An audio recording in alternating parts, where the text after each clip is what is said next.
Con el auspicio de Servicio Militar, tu oportunidad de crecer. No esperes más. Inscríbete. Presentamos Portavoz Noticias. ¿Qué tal? ¿Cómo están? Bienvenidos a esta edición de Portavoz Noticias. Vamos a conversar de descentralización, de política regional, con Esteban Valenzuela. Estuvimos con él hace un tiempo, el año pasado, en Portavoz Noticias, conversando de estos temas, de justamente el trabajo de la Comisión de Descentralización. Esteban, muchas gracias por aceptar la invitación de Portavoz Noticias. Un gusto estar con usted, y ahora ya no soy el presidente de la comisión, Claro. Soy el director de Ciencia Política de Alberto Hurtado y socio honorario de O'Higgins de Rancagua. Ah, muy bien, me parece. Recuérdelo. Ahí está, luchando. Vamos subiendo. Muy bien, luchando. Fueron campeones hace tiempo, además, así que ya van a Un ir. par de años nomás, pues, cuando murieron Claro, los cabros, justamente. nos iluminaron para ser campeones por primera vez. Pero ahí peleando también, el capo de provincia. Y el capo rey. Ya, pues hablemos ahora de descentralización, de las políticas que se han registrado en el último año. Bueno, el año pasado ya trabajó en la comisión, entregó su informe, y este es un año que parece ser clave para el proceso de descentralización, porque ya las propuestas están ahí sobre la mesa, el Congreso tendrá que trabajar ahora. Y es justamente esa la primera pregunta, saber cómo se vislumbra el trabajo legislativo en términos de la descentralización, con la propuesta de la elección directa de intendentes como la principal planteada, pero también hay otras que están ahí presentes. ¿Cómo se vislumbra el trabajo del Congreso? La posición que van a tener distintos legisladores, porque aquí han conversado mucho sobre la mesa. Hay opinión transversal que sí se debe descentralizar, pero por ejemplo no todos están de acuerdo con la elección directa de intendentes y con el año en que se va a poner en práctica esto. ¿Cómo se ve? Yo estoy pesimista, fíjate.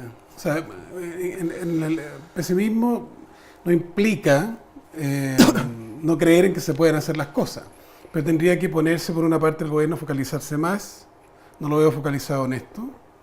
Por otro lado, la bancada regionalista es más activa y los movimientos regionalistas y los propios consejeros regionales exigir devolución de recursos, la ley de rentas regionales, un traspaso de competencia más vigoroso, no pequeños pilotajes a 10 años plazo, como se ha formulado. O si no hay un actor, un sujeto que pida regionalización, creo que vamos a tener un 2015 muy en esto de los acuerdos para liberar la política de los negocios, que está impactando. Claro, esa es el principal la discusión de hoy, del momento. Claro, pero a la derecha, pero también a la nueva mayoría en parte, y a la propia claro, presidencia, y por tanto necesitamos ese sujeto, porque ¿qué es lo que ocurrió? El gobierno tomó, yo le pongo una nota, ¿no? Como del 1 al 7, un 5, lo que propuso la comisión. Porque va a la elección de intendente, pero generan una figura del gobernador regional. Nosotros decíamos, no, que no hubiera un gobernador regional.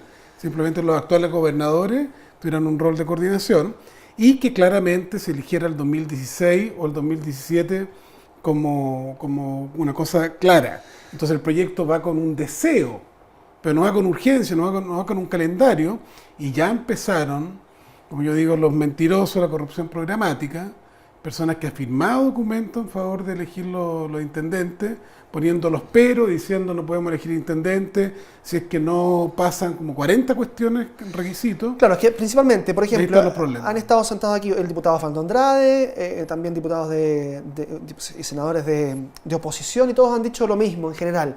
Estamos de acuerdo con la elección de intendentes directa, nos parece bien, nos parece una buena alternativa, pero hay que aclarar cuáles son sus atribuciones primero, para que no se repita el error de los consejeros regionales, por ejemplo. Y ahí entonces empieza a diluirse esta discusión en términos puntuales. Pero bueno, ahí viene, como yo digo, la cosa chanta y la corrupción programática, porque el proyecto es claro, de que el intendente tiene el FNR, con su consejo regional va a tener que resolver el FNR, que no es todos los recursos, pero son recursos muy, muy relevantes.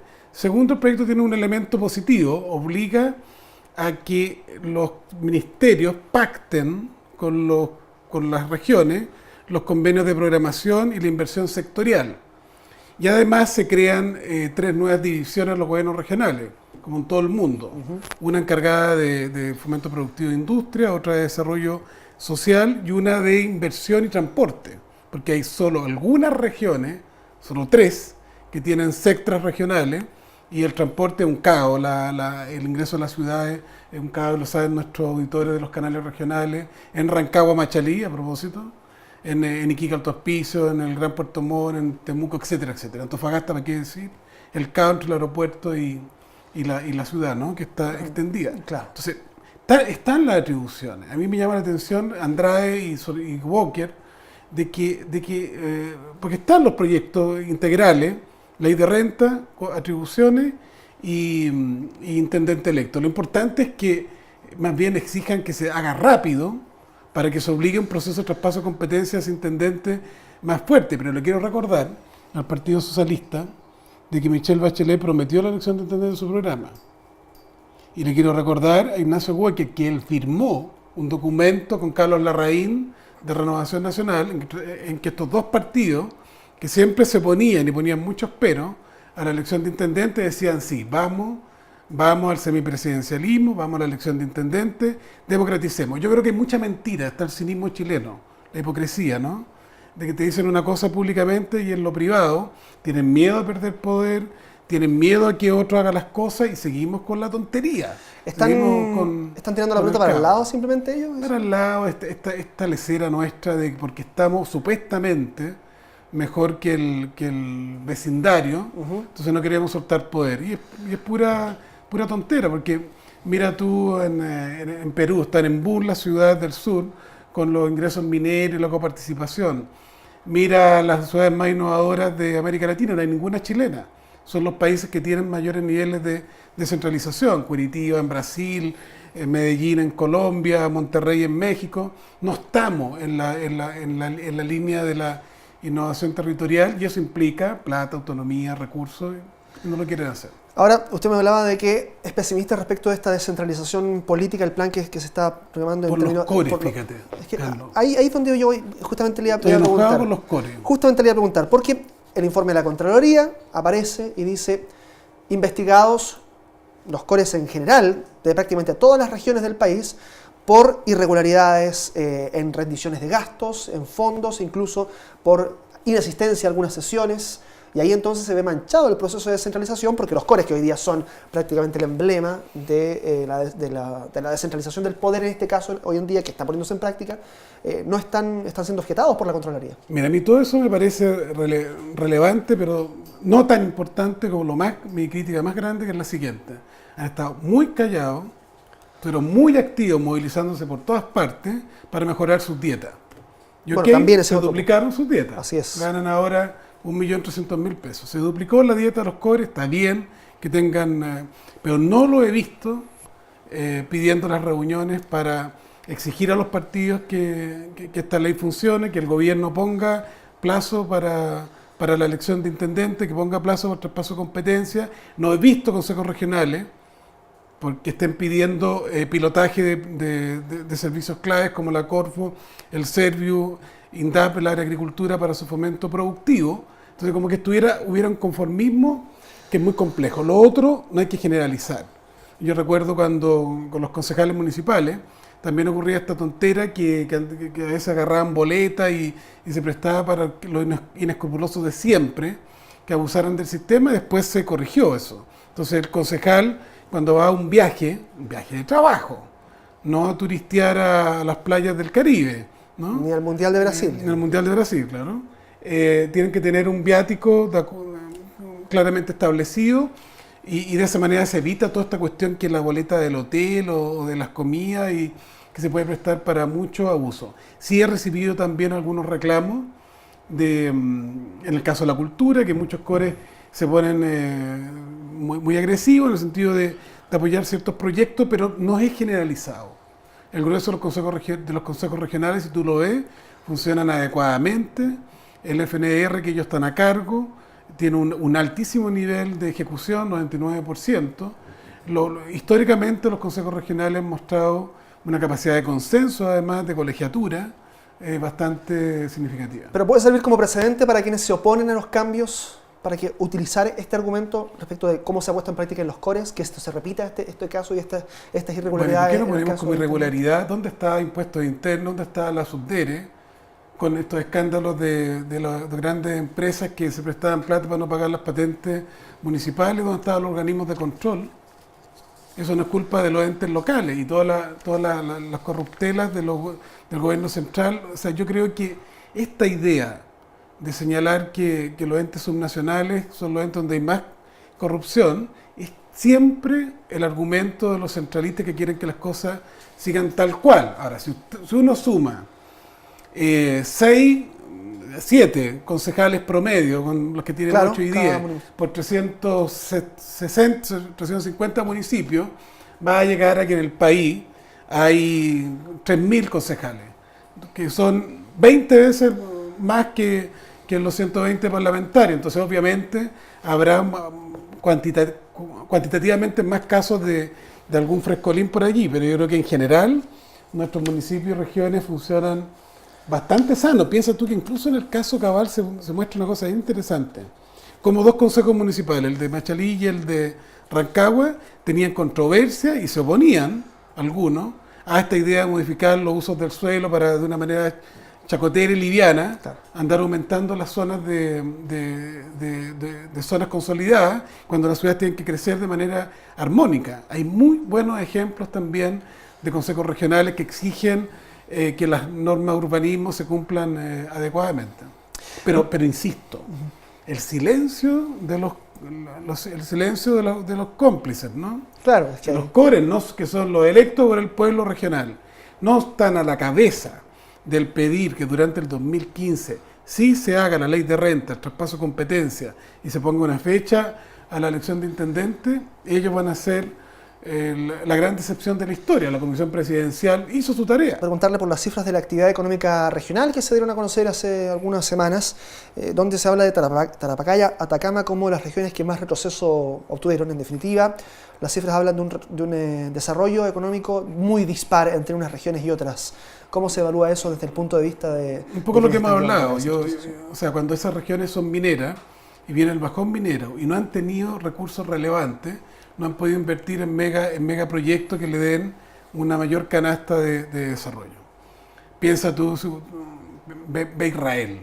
Israel, con el agua que hay en el altiplano, en el invierno boliviano, tendría lleno de agricultura también buena parte de las regiones del norte equivalente a las nuestras.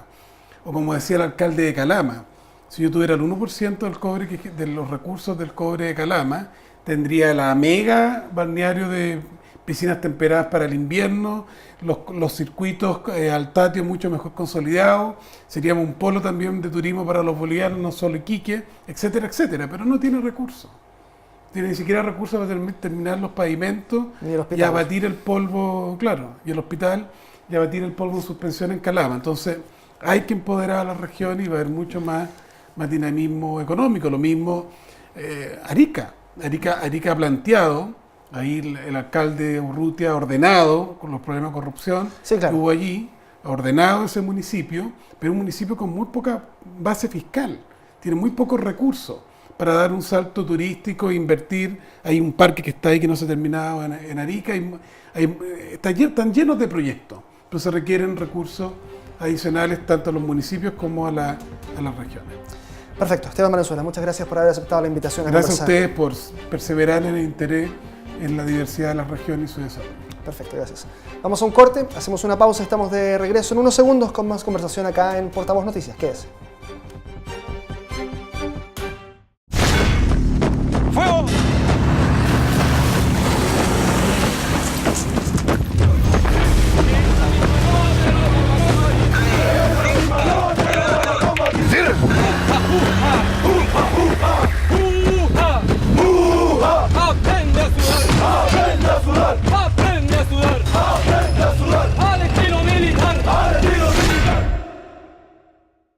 Mañana con los cabros voy a robar al súper. Mañana yo voy a probar la pasta base. Mañana me van a echar del colegio. Mañana otra vez mi papá volverá a pegarle a mi mamá. Mañana le voy a pegar ese Mateo. Mañana me van a volver a dejar solito. ¿Para qué esperar que mañana ellos sean parte de los 140.000 niños, niñas y jóvenes que anualmente integran las estadísticas policiales? Si el futuro de los niños y niñas es tu preocupación, apuesta hoy a la prevención. Colabora hoy con Fundación Niño y Patria. Muy bien, estamos de vuelta en Portavoz Noticias. Vamos ahora a hablar de radio. Nos acompaña Luis Pardo, el presidente de la ARCHE, de la Asociación de Radiodifusores de Chile. Muchas gracias por aceptar nuestra invitación. Gracias a ustedes. Vamos a hablar de las radios en regiones también, que son vitales para el desarrollo de las comunidades en diversas zonas del país. y también de esta ley de música chilena que se ha aprobado en el Senado en los últimos días, el 20%. Bueno, de eso vamos a hablar, pero precisamente cómo afrontan este nuevo escenario las radios en regiones. Queremos invitar a don Luis también a que nos acompañe a revisar la siguiente nota que hemos preparado con los canales regionales.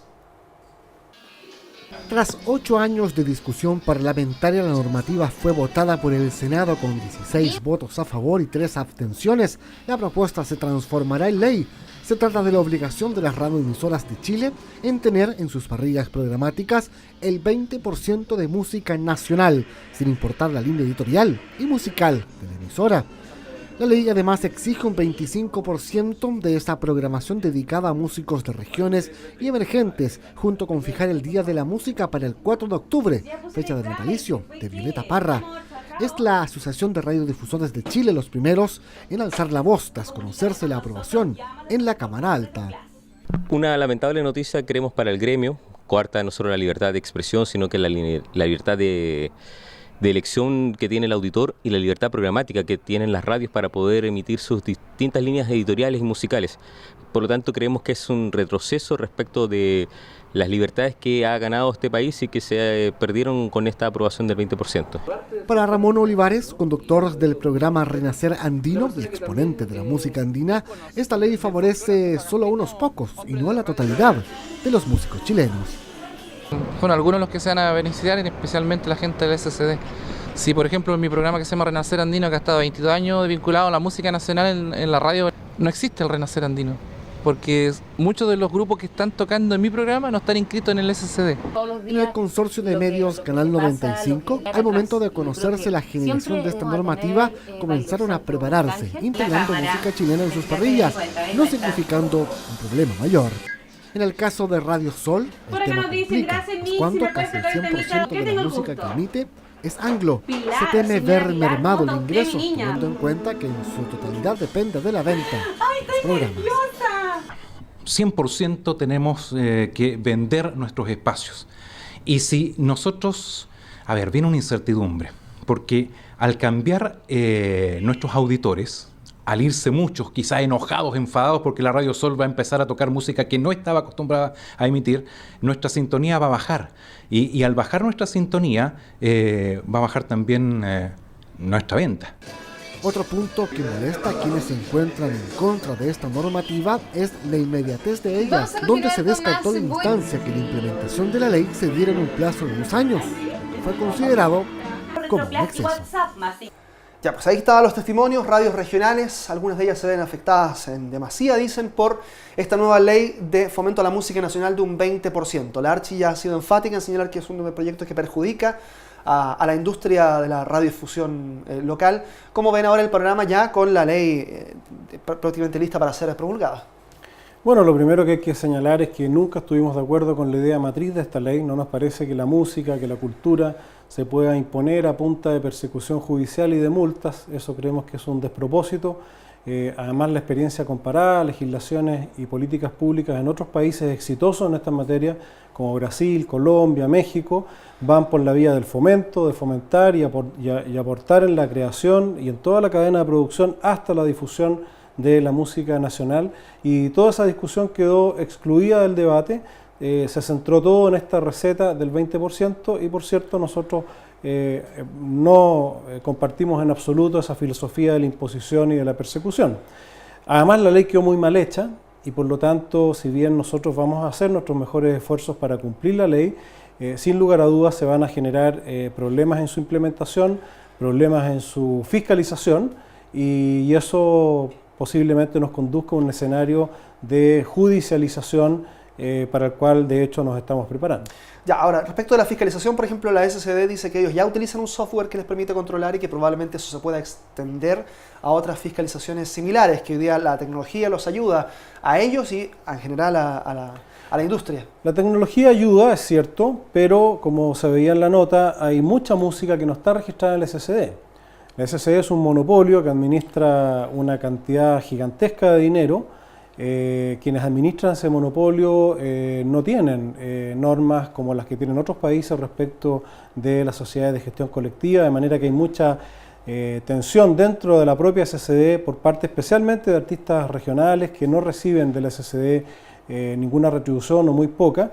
Y de hecho hay mucha música que no está registrada en el SSD. Por lo tanto, las mediciones que hoy día realiza la SSD en conjunto con el Ministerio de Cultura, si bien dan ya un 20% de promedio general de la industria, hay mucha música que no está ahí contemplada y que es música chilena, fundamentalmente músicos emergentes que no están en la SSD y músicos regionales que tampoco están en la SSD. Pero hay un porcentaje para los músicos jóvenes, músicos emergentes, que está dentro de esta... Eso es una falacia también, porque el legislador determinó que era música emergente aquella grabada en los últimos 3 años. De manera que cualquier músico consagrado con un disco grabado en los últimos 3 años compite con los músicos emergentes, sin considerar el absurdo de que los programadores radiales, además de estar mirando el carnet de quienes cantan en un determinado tema musical, van a tener que estar pendientes de cuándo fue grabado el fonograma para poder eventualmente cumplir con este 25% del 20% que asignó la norma. Ya, ahora, respecto de radios que son muy diversas en general, la programación en Chile tiene ya prácticamente miles de radios, cada una con su nicho, es diferente a otros medios de comunicación y quizás por eso también hay una discusión aún mayor. Claro, hay radios que principalmente se basan, como algunas que veíamos en la nota, en programación en otros idiomas, en idioma inglés, por ejemplo. En Santiago, las radios Futuro, la radio Beethoven, por ejemplo, son algunos ejemplos como bien icónicos de este tipo de programación.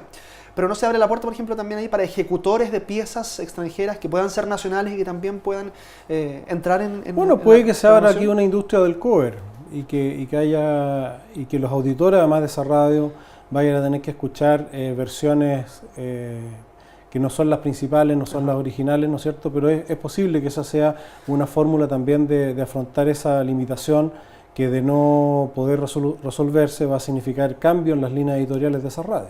Ahora otro punto de vista también que surge respecto de esta discusión tiene que ver con la radio como industria utilizando un bien público, digamos, que es el espectro radiofónico, y cómo esta ley podría venir a retribuir un poco ese uso comercial que se le da a este espectro público. No, ese es un enfoque totalmente a nuestro juicio errado. Las radios utilizan el espectro radioeléctrico, acceden al espectro radioeléctrico los concesionarios mediante concursos públicos. En Chile hay más de 2.000 concesiones, pagan por obtener esas concesiones y luego pagan por el uso del espectro, y además el Estado les dice: mire, usted preste un servicio de recepción libre y gratuita y financiese como pueda, y por todo lo que haga para financiarse, págueme todos los impuestos correspondientes. Entonces, decir que la radio hacen un uso gratuito o a título de no sé qué del espectro radioeléctrico es otra falacia. El espacio aéreo también es de uso público y nadie se sube gratis a un avión y nadie le impone a los aviones más normas que aquellas necesarias para respetar las normas de la aeronavegación. Entonces hay ahí una tergiversación también de lo que es realmente en las democracias consolidadas, en las democracias liberales, el uso del espectro radioeléctrico. ¿Esta es una ley hecha a la medida de la SSD? Hecha la medida de, claro, de algunos intereses de ellos, en el sentido de decirle a sus más de 8.000 asociados, de los cuales solo unos poquititos se benefician realmente de la torta inmensa que ellos administran, decirle: mire, estamos haciendo esto para ayudarlo. Pero la verdad es que con el tiempo se va a ver, tal como decía por ahí alguno de los entrevistados en la nota, con el tiempo se va a ver que esto va a beneficiar a los mismos de siempre, y la frustración al interior de la SSD quizás va a ser mayor aún que la que hoy día tienen. Ahora, bueno, vemos también las radios regionales tienen un rol bien preponderante en el desarrollo, en el día a día de las comunidades en las que están alojados. ¿Cómo usted ha podido ver la recepción que tienen ellos, no solo por lo que vemos en la nota, sino que en general a esta ley y a esta nueva normativa? Porque claro, hay radios que operan con mucho menos recursos y por lo tanto tienen menos a qué echar mano, digamos. Hay mucha preocupación y mucha molestia también. Porque aquí el mensaje que enviaron algunos legisladores fue decirles: miren, no se preocupen ustedes, esto es para los grandes. Y ahí partimos mal, porque nos están diciendo: mire, ustedes no cumplan la ley o háganlo porque a ustedes no nos interesan. Y la verdad que las radios regionales, como usted bien señala, cumplen un rol fundamental a nivel regional, pero además tienen altos índices de rating en su sumatoria de todas las radios en cada una de las ciudades y regiones de nuestro país, y este ninguneo de que hemos sido objeto por parte de la argumentación de algunos parlamentarios y de la propia SSD es muy molesto. La ministra de Cultura decía ayer en una interpretación que nosotros no compartimos, que cualquier ciudadano va a poder demandar una radio que no cumpla con el 20%. O sea, radios que enfrentan serios problemas de supervivencia, de subsistencia, producto de la escasez del mercado publicitario en regiones, podrían además ahora verse enfrentados y arrastrados a los tribunales por asociaciones de artistas que, malinterpretando la ley, piensen que hay, como de hecho algunos lo creen, la obligación de tocar cualquier cosa que lleguen a las radios, o incluso por personas que puedan sentirse molestas con una radio y por la vía de utilizar este recurso que establece la ley, demandarla, arrastrarla a tribunales y eventualmente aplicarle una multa. Entonces, en regiones hay una profunda molestia con la forma en que se legisló y con el mensaje implícito detrás de esta legislación. Muy bien, don Luis Pardo, presidente de la Archi, vamos a hacer un corte. Estamos de vuelta en segundos nada más para seguir conversando acá en Portavoz Noticias sobre las radios regionales. ¡Fuego!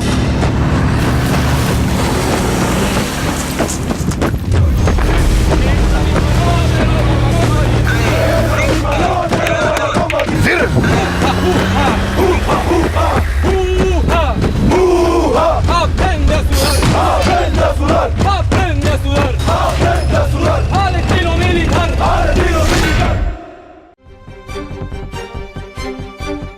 Bien, estamos de vuelta con esta conversación con Luis Pardo, el presidente de la Archi. Hablábamos en el primer bloque de las radios, de este nuevo escenario con una nueva ley, pero también hablábamos de las radios regionales, que los canales de televisión regional miramos con cierta envidia muchas veces esa cercanía que han logrado a través de los años, por supuesto, con sus audiencias, con diversas herramientas que han servido para que la radio se mantenga muy viva en las regiones del país. ¿Cuál es el escenario que hoy viven? Más allá de esta legislación que conversábamos antes, en general, ¿cuál es el escenario que hoy día están viviendo? ¿Cuáles son las problemáticas que hoy día enfrenta la radio regional respecto de su desarrollo?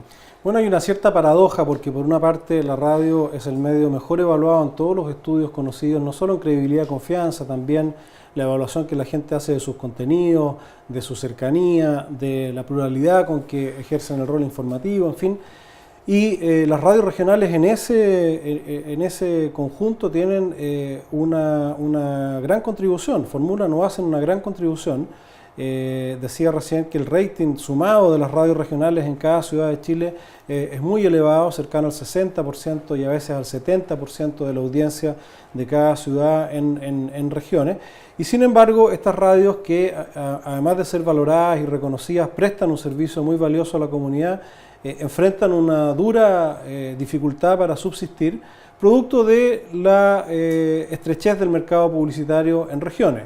Nosotros en ese sentido como asociación hemos estado hace muchos años ya trabajando ese tema.